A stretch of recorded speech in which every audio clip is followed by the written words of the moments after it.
Hello and good morning to everyone. Well, it's morning here in Accra, and I'm sure for all of you connecting from around the world and across the continent, you may be in different time zones, but you are definitely warmly welcome to participate in the 2020 Data Protection Africa Summit, which is happening today and tomorrow. We are having to rapidly evolve the way we do things because of the COVID-19 pandemic. That notwithstanding will not hold us back from the deliberations that we have had over the last few years since the inception of the Data Protection Africa Summit, which initially started in Mauritius. That was 3 years ago, and it was a great time of learning and interactions with the various data protection commissioners across the continent and around the world.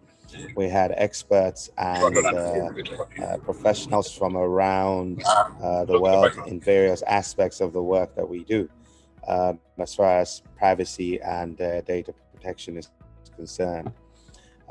This year, we will not allow the exigencies of the COVID-19 and its impact on our lives to stop us from advancing what we've started. We've seen quite a lot of improvement and momentum since the very first one. A number of organizations, well, a number of countries have now had their laws in place.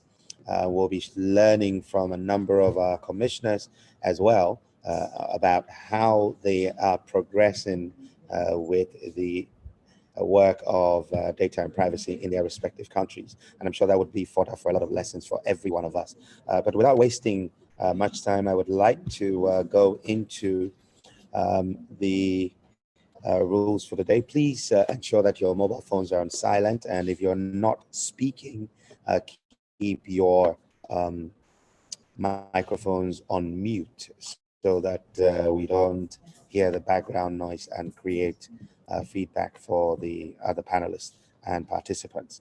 At this point, I would like to invite the South Africa Information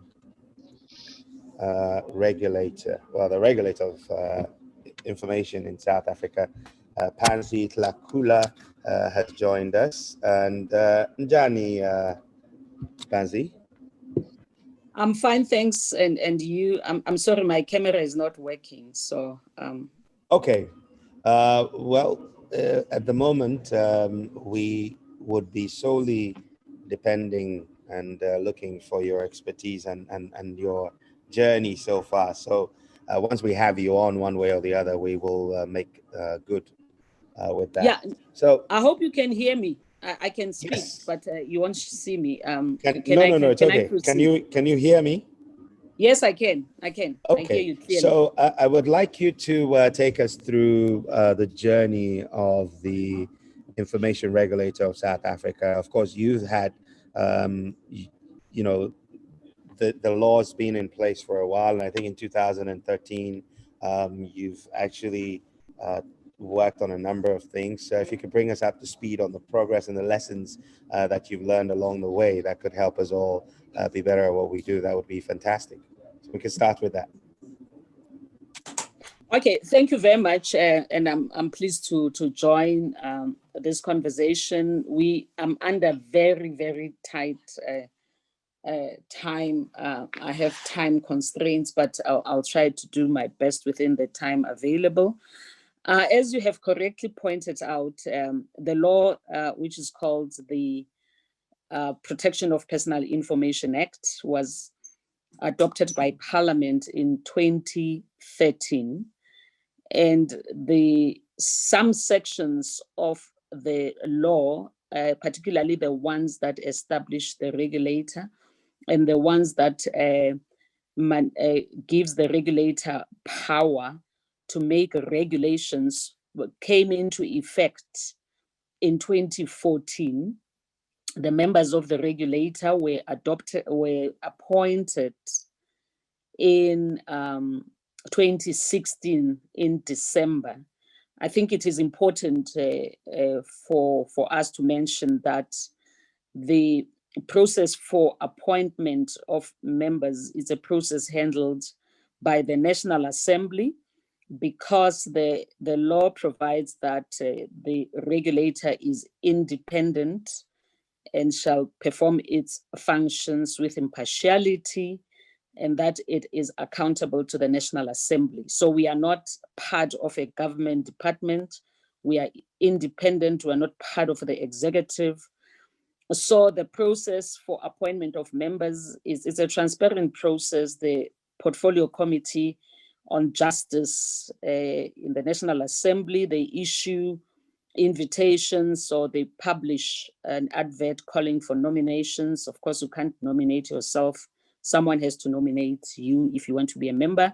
The Portfolio Committee then does a short list.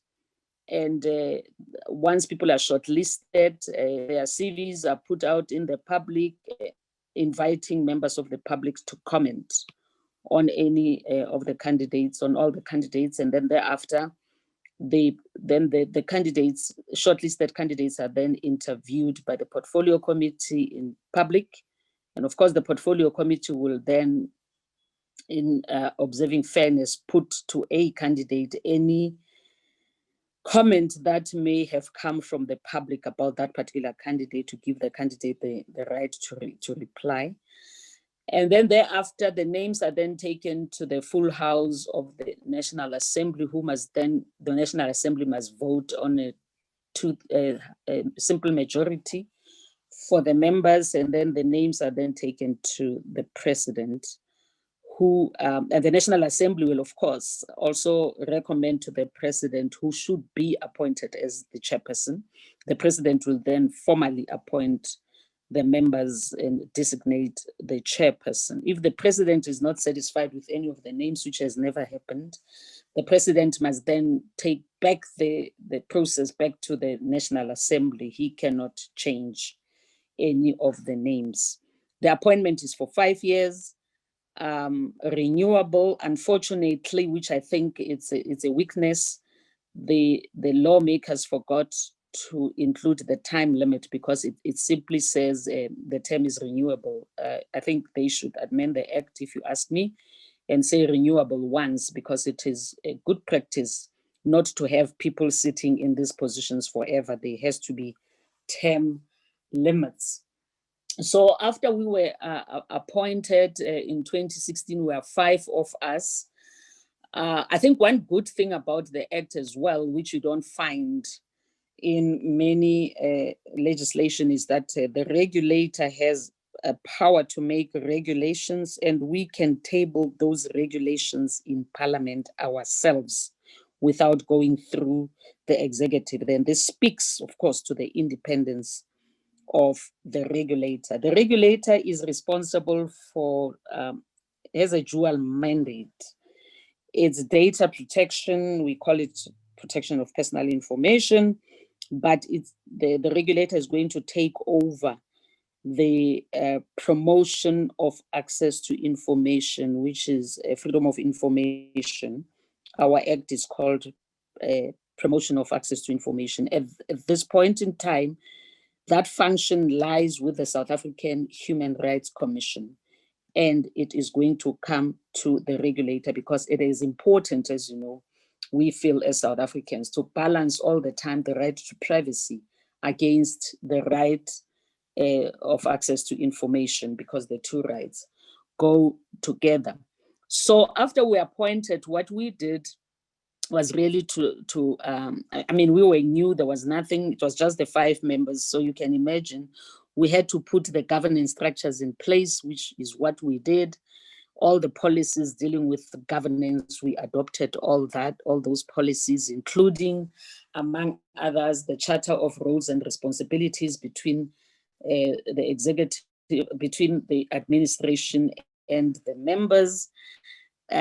Considering the fact that 3 of the 5 members are full-time members.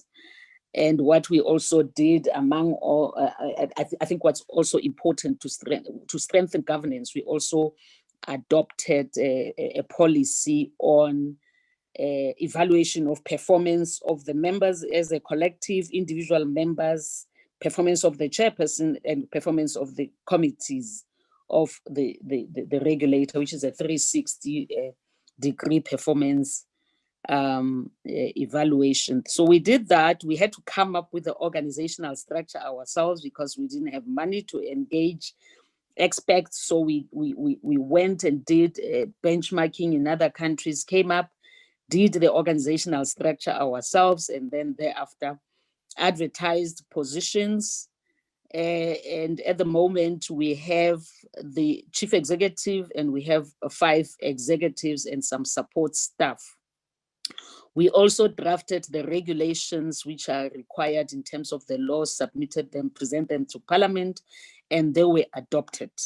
Another thing that we did was to draft the guidelines for adoption of codes of conduct, because responsible parties or data controllers, as they are called elsewhere, can adopt a code of conduct on processing of personal information, and the regulator is empowered to draft guidelines on codes of conduct to assist the responsible party in drafting their code of conduct. So we did that as well.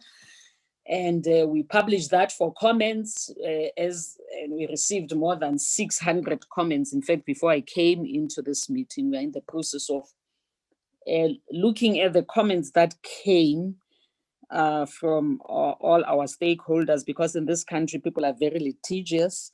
So we have to look at each and every comment that we have received. If we take it into consideration, well and good. If we don't take it into consideration, we have to give reasons why we have not taken that comment into consideration. It's tedious, but we have to do that because here people can go to court to say, you have not taken my comment. In terms of fair administrative process, you need to tell me the reasons why you have not taken my comment into consideration. So that's what we are doing. And then what then happened is that on the in April sometime, it was April, June, the president brought into operation all the remaining sections of the act, which is where we are now. But in terms of the act, the protection of personal information, it gives responsible parties a 1-year grace period to put their compliance processes in place. So it means that from the 1st of July, when the Act came into operation this year, the responsible parties or data controllers have up to the 1st of July 2021 to put compliance processes in place. The effect of this is that even if our Act has come into operation, we cannot enforce our powers because of the 1-year grace period. We'll only be able to enforce our powers post from the 1st of July 2021. And on that date as well, we'll be taking over the function, the Promotion of Access to Information Act function from the South African Human Rights Commission to us. What are we doing now? At this point in time, we have unpacked the Act. We have identified areas where we need to adopt guidelines or guidance notes, let me say, because there is a difference between guidelines and guidance notes. Guidelines are guidelines prescribed in the Act. But if we want to assist everyone with interpretation, we have to issue guidance notes. And we have identified a few areas where we need to issue guidance notes. One of them is registration of information officers. All responsible parties in the private and public sectors have to have, by operation of the law, information officers.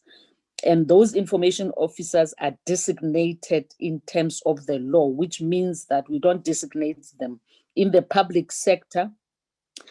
If it's a government department, a director general, or if in other jurisdictions, they call it permanent secretary, becomes the information officers. In the private sector and parastatals, the chief executive officer is, by operation of the law, the information officer. But the information officer can designate deputy information officers. So we have also come up with a guidance note on appointment of information officers, which we have published for comment, and we have received comments in that regard. So that's what we've been doing. But at the moment, we're also busy because people are quite apprehensive about ensuring that they must comply, particularly the private sector, even the public sector, because our enforcement powers, we have quite effective enforcement powers.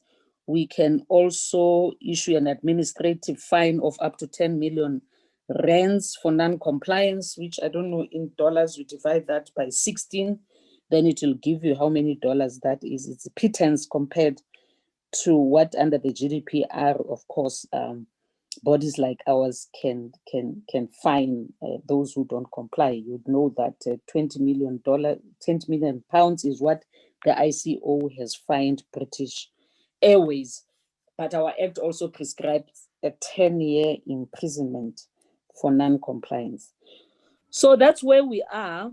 It's a lot of work considering the fact that we only few and there's no money because, as you know, COVID has thrown all of us under the bus. And there's just no money to give new organizations like ourselves. I hope I can take questions if people want to ask questions. I can do that. Thank you very much. I hope I've done what you wanted me to do. Pazzi, you've done that and more, and I'm so grateful. I just, at the mention of GDPR, just wanted to get your thoughts on a couple of things. Now, first of all, as far as the far-reaching effects of GDPR is concerned, would you be able to share with us what your unit is doing in preparation to align with the provisions of GDPR? Our issue, the way we approach things is that our law is our law. South African public and private sectors, they have to comply at first instance with our act. Their compliance with GDPR is their business. We make it very clear because in South Africa, there is that tendency, particularly in the private sector and companies that do business in Europe, to want to say GDPR. We say, look, we don't regulate GDPR. Our law is the protection of personal information, and that's what you need to comply with. And that because we just feel that the GDPR is thrown at us. But we have our law, which in some instances is the same to some extent with the GDPR, but in others, there are differences to take our context into consideration. I mean, for instance, our act, it's not on, I think it's one of the few where you have personal information of juristic persons being also protected, because a juristic person can also be a data subject in terms of our law, and that is unique to us, you know? Yeah, very so that's our attitude. Okay, so there are a couple of questions that have been sent in by attendees and some of the panel members. This question has to do with, as POPIA will be fully operational soon, are there any additional regulations expected before the June 30, 2021?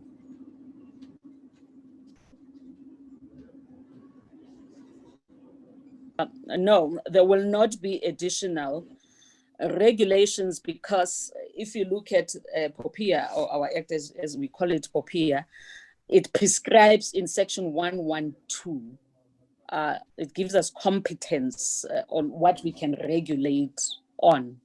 So we're not going to pass any regulations, additional regulations. What we are going to do, what we have not done, we were supposed to issue, and you must remember our power to regulate is discretionary. Because the act says we may, it doesn't say we must. So we did not regulate, we didn't make a regulation on the health sector because of its complexities.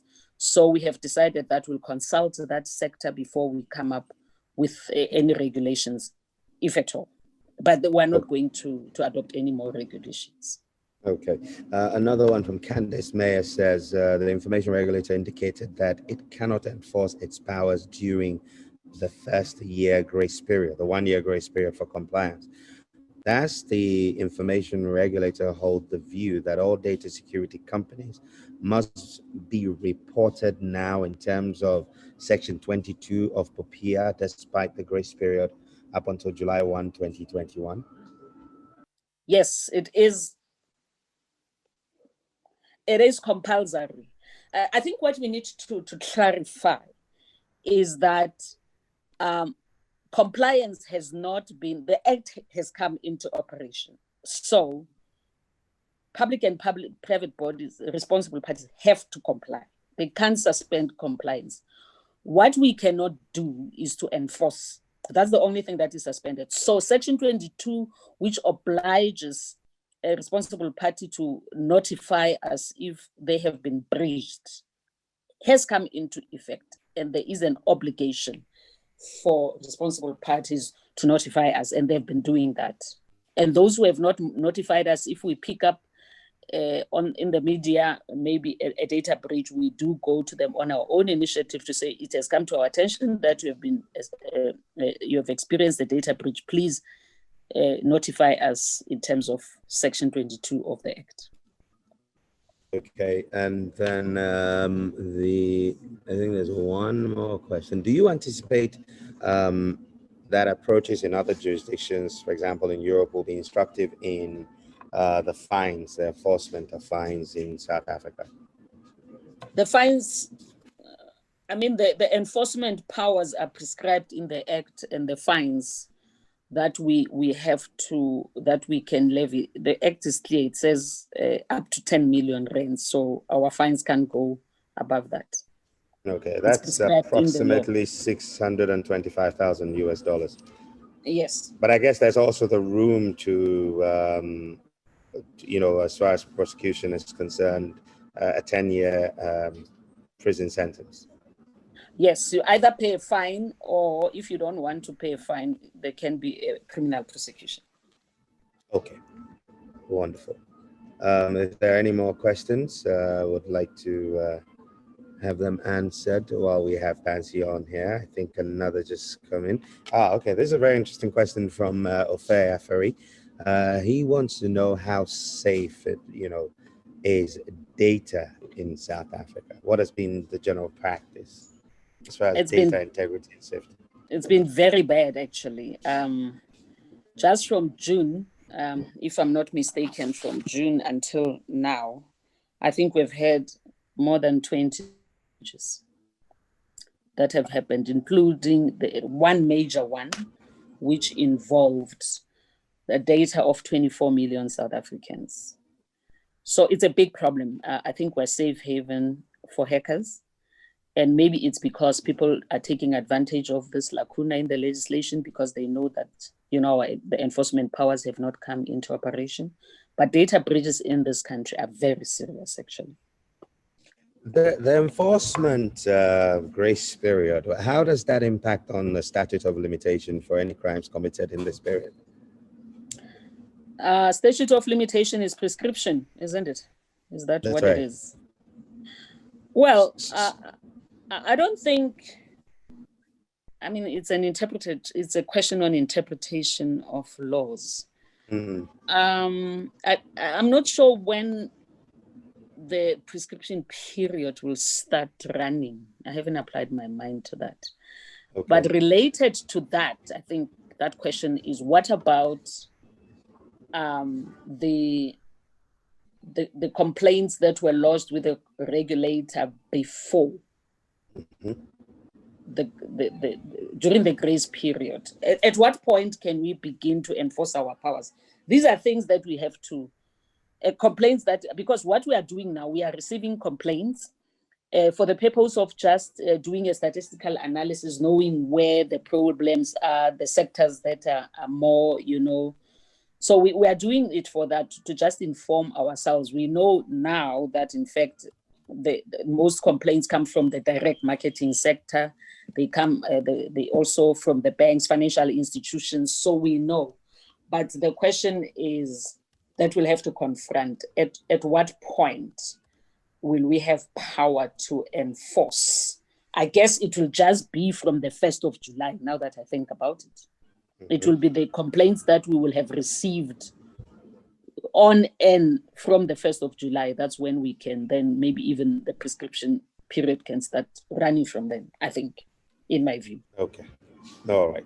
Well, Pansy, I'd like to say a big thank you to you for making time to share your journey with us. And we wish you all the best with privacy and the work you're doing in South Africa. Okay. No, let me say the last thing that that is coming very strongly, sorry, because we have the media exclusion in our law to say that complaints regarding the media, if we have to look at them, we have to balance privacy and freedom of expression in the public interest. I think that's one area that is coming up strongly for people complaining that the media has published their